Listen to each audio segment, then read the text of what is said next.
Bor Kapatisi TV. Ka East West Group of Institution Bangalore, ka khot admission nakamta ka nursing but paramedical course, ka bala ithu da ka Indian Nursing Council, ka buy admission ka badunatam, but she's pa percent ka jinyokam. Pila ru ban apply da ka education loan.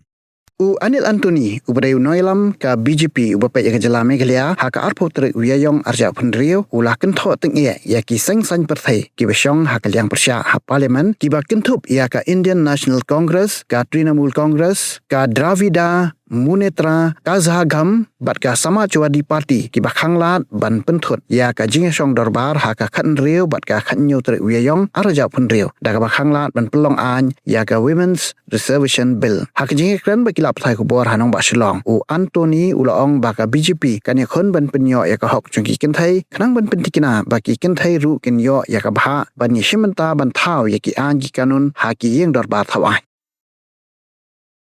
Very important issues that the whole country had seen in the previous week. On the 16th, 17th and 18th, a special session of the Parliament was convened, and during the special session, 3 bills were moved by the Union government. One was the Constitution 131st Amendment Bill. The second was the Delimitation Bill. And the third was the Union Territories Laws Amendment Bill. All the 3 laws were moved by the Union government led by a Prime Minister with a historic motive to ensure that the women of the country, who constitute more than 50% of our population, gets equality and fairness in our democratic processes. However, unfortunately, in the 2 days where the session took place, the India Alliance members, the Congress Party, the Samajwadi Party, the TMC, the DMK, they all unfortunately sabotaged the bill. And finally, the bill that was moved by our Honorable Prime Minister with the sole intention to ensure justice and fairness and democratic participation for our women, it fell through. This is not the first time these kind of activities have happened, which was led by the Congress Party. There was a track record, a very clear track record of similar happenings in the past also. In 1996, it was the first time where then the Prime Minister, Honorable Prime Minister Devagowdaji's government, where the Women's Reservation Bill was brought by the government for the first time. At that point of time also, the Congress Party that was giving them outside support did not support it, and the bill got sabotaged. Between 1998 and 2003, when the Honorable Prime Minister of India was the Atal Bihari Vajpayee, 4 times the Women's Reservation Bill was moved by the then NDA government. The bill requires 2/3 majority in both the houses, and the Congress Party again during that time also ensured that the bill did not go through in the Parliament. In 2010, it was the time of the UPA government, and during that time, the Bharatiya Janata Party, as a responsible opposition party, ensured that when the Congress Party moved the bill in the Rajya Sabha, the party wholeheartedly supported that bill. But yet, because of electoral compulsions, the UPA government did not move the bill in the Lok Sabha, despite the chairperson of the Congress Party and the UPA being a woman, Mrs. Sonia Gandhi. The bill was not even moved in the Lok Sabha, and finally it did not pass again. In 2023, the Narendra Modi ji government passed the Women's Reservation Bill, and since in 2023 the NDA government had a very clear majority, the Congress had no other option but to support it, a pro forma endorsement when obstruction was no longer possible.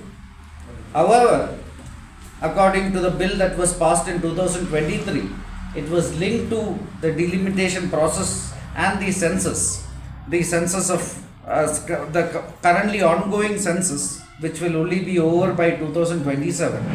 And in the version that was passed in 2027, with that version, it would have been possible only to introduce the women's reservation bill and make it applicable by 2034. So this parliament session was called by the NDA government to ensure that it is delinked from the delimitation process, and that in 2029 itself the bill can become a reality.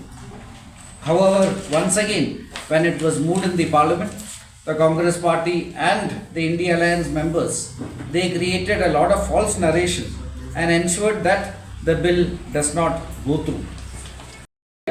While answering many of the questions of the opposition, had very clearly mentioned that he and the government is willing to have an amendment of the bill that was moved in the parliament, where no state will lose any existing seats, and every state a 50% increase in state will be done in a equitable manner, so that finally in the newly composed house also the current composition of the parliament will be absolutely maintained.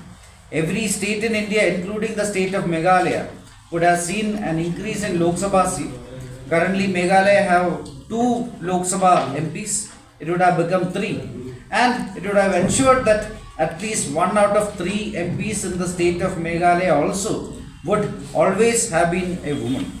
Such a opportunity unfortunately did not happen because of the negative politics of the Congress party and the India Alliance. The delimitation is a constitutional obligation that has been postponed for a long time, that has led to the serious imbalance in our representation. The current parliament at this moment, there are 545 seats, and the seats and the boundaries have been decided based on the last census that happened in the census that happened in 1971, when India's population was only 54 crore.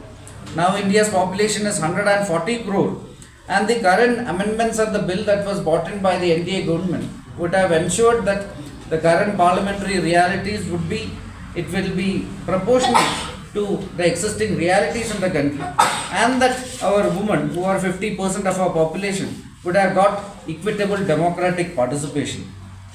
Clearly, they have tried to mislead the public. They have sabotaged one of the most important bills that have been brought into the parliament by any government, this time by the NDA governments, because the Congress and its allies fear that if women receive their historic rights under the leadership of a Prime Minister, then remaining political ground they have will also slip away. And this is not surprising, because this is in the same Congress party, the same India Alliance members that in 1980s they had denied justice to a woman, Shabanu, and had then stood with some of the radicals of the Muslim community. And it is the same Congress party and the India Alliance which, when 3 years back, when the Narendra Modi government, when we abolished triple talaq, was again standing with a lot of reactionary forces.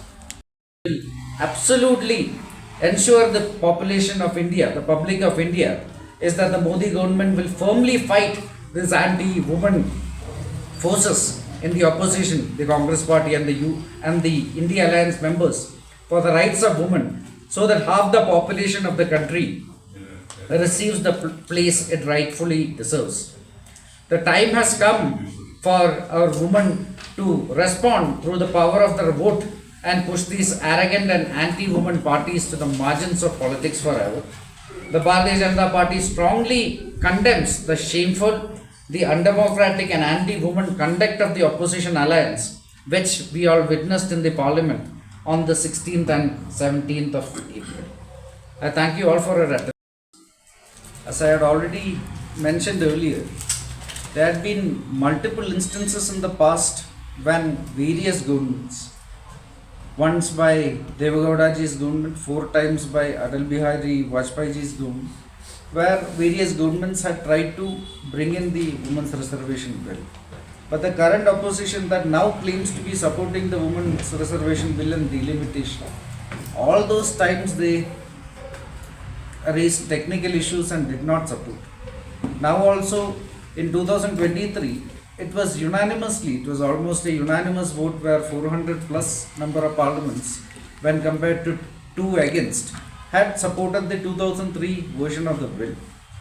But in the 2003 version of the bill, it was said that the women's reservation will happen after the delimitation process, which will be most likely ending sometime in 2027.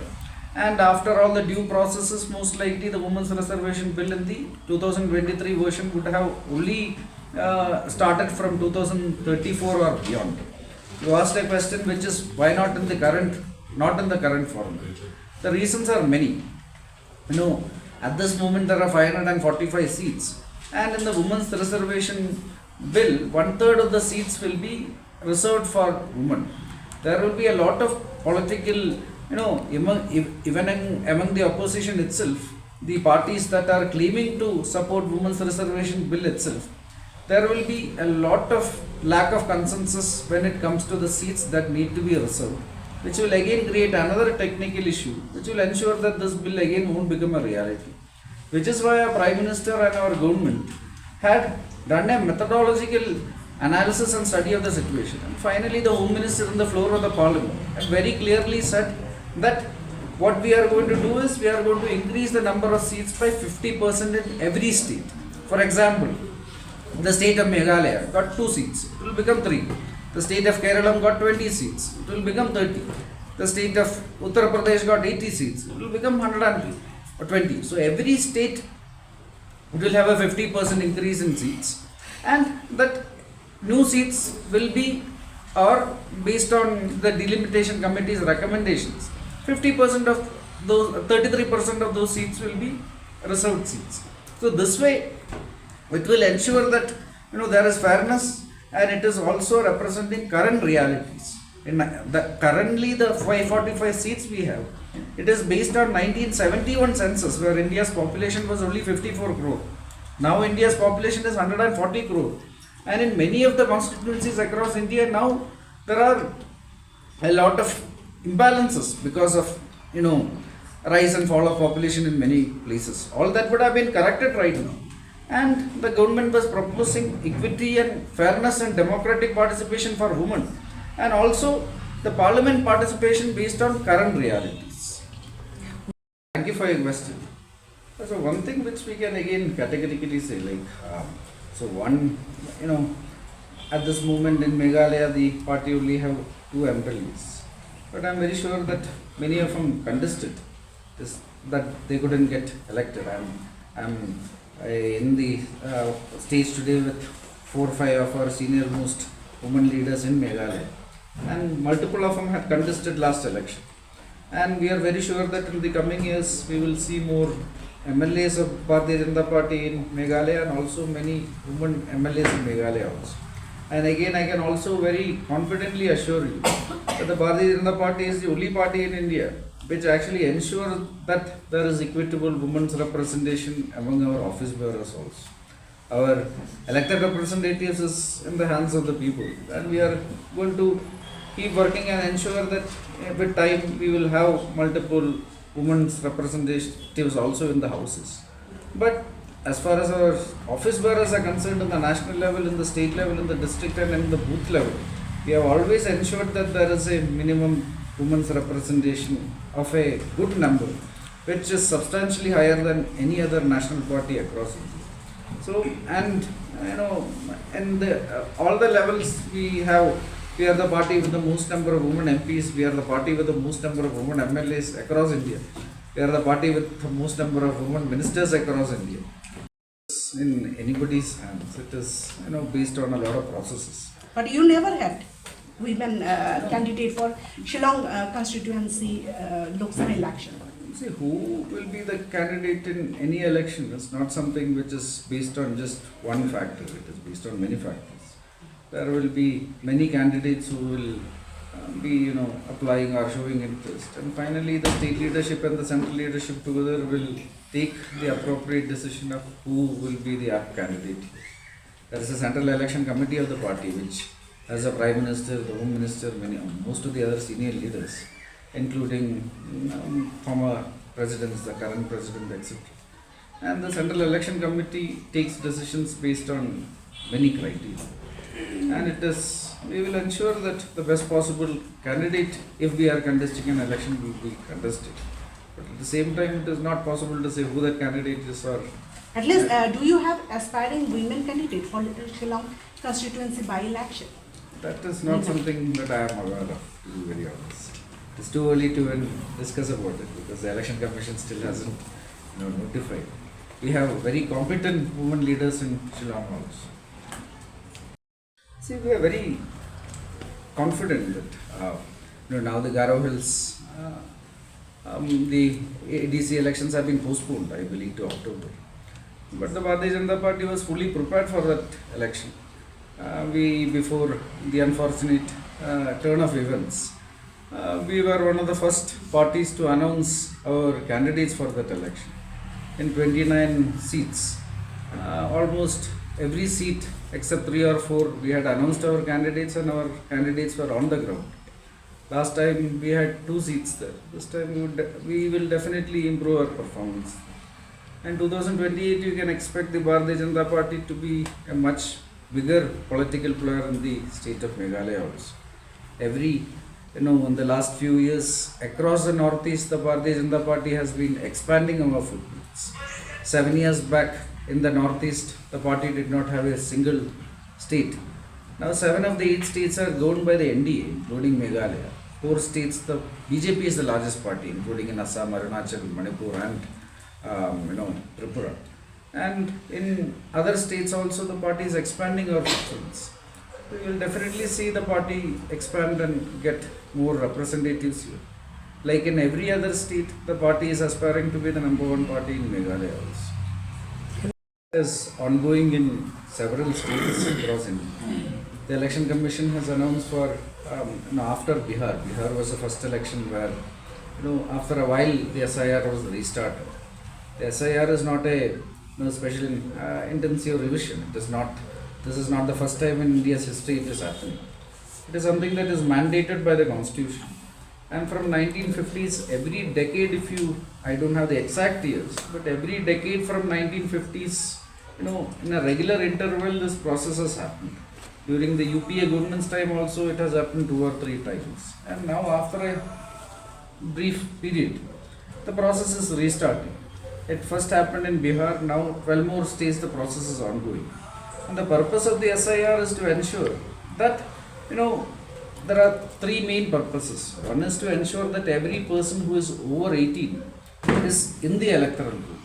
The second thing is to ensure that, whoever is in the electoral roll, their names are not duplicated, etc., etc. Because there are many situations across India where, there are multiple people who, because of many reasons, sometimes it is unwillingly also, like when you shift states or when you shift residences, etc., they find themselves in multiple electoral rolls in multiple states.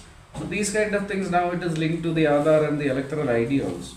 So it is to ensure that one person has, all the people who are over 18 has a vote.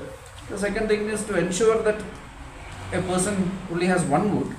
And the third thing is to ensure that only those who are eligible to vote can vote, which is that finally in Indian Constitution, only a citizen of India can vote. There are some situations across India where, because of multiple reasons including infiltration, people who are not citizens have also ended up in the electoral roll. So that is being removed also. So these are the 3 purposes of the SIR. It is happening in a very systematic manner across India. It is going to happen in Meghalaya also, and it is going to ensure that our democratic processes become more robust and transparent. Serious concern. Our central government has, a Prime Minister or Home Minister, etc., have given very clear views on the subject. In many of the states, border states across India, it is a concern. But now the central leadership is working to ensure that the concerns are mitigated. There are multiple activities that are happening. For example, there are fencing of the borders in most of the states that are happening, including in Meghalaya. There are greater overseen by the different forces also. And it is I'm not fully competent to, give much details on it. You will have to check with somebody from the Home Ministry. But we are working on it, and we will ensure that the dangers of immigrant and the infiltration will be eradicated. More and more, and we are finding solutions. We have ensured that no construction will be allowed, and hence, even though environmentally the laws are allowing it, the tourism department has taken a firm stand and put it in the agreement that no construction will be allowed in that particular island. Lakot ikashnong nongi kwayo sngo bahana kashnong de lakot kalayad dikila pen sngo hinashnong iki mat jongki ki if they keep apprehensions jongki ruki don hi convey bet yaki ka stand jong ka tourism department manginam don ka construction te kumalong menta kani ka project kum kilai perkhat kum kilai plan kade ki ka ban permi ki kam ki jam jong ki bre jong hi ki bon bha ki jing bha ki bala banwan kane kawai ka project bi ki don mentang ne pb ru kayat bet ka tulun bet ka kam ki bon ki local pila ban pet yang to kan ungut ki ba yo kam to bon ki local hi.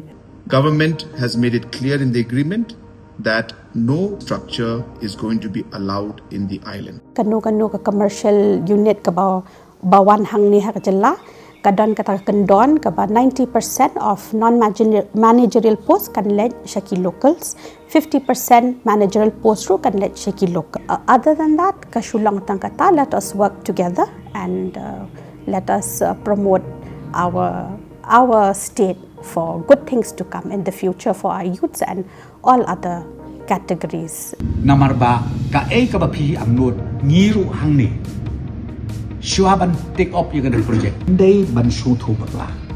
Habang yung warra yaki investment. Habang yung warra yaki bakum kinigi project. Nget yung nga opi kabakado kajing mantoy. Kanlong yung ngiki konsama. So I hope with this small clarification that the concerns of the citizens will be addressed. Thank you very much.